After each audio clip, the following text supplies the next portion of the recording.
بسم الله الرحمن الرحيم والتين والزيتون وطور سينين وهذا البلد الأمين لقد خلقنا الإنسان في أحسن تقويم ثم رددناه أسفل سافلين إلا الذين آمنوا وعملوا الصالحات فلهم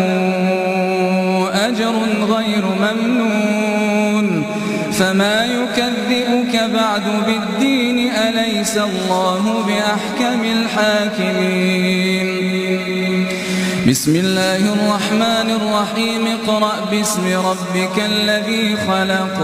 خلق الإنسان من علق اقرأ وربك الأكرم الذي علم بالقلم علم الإنسان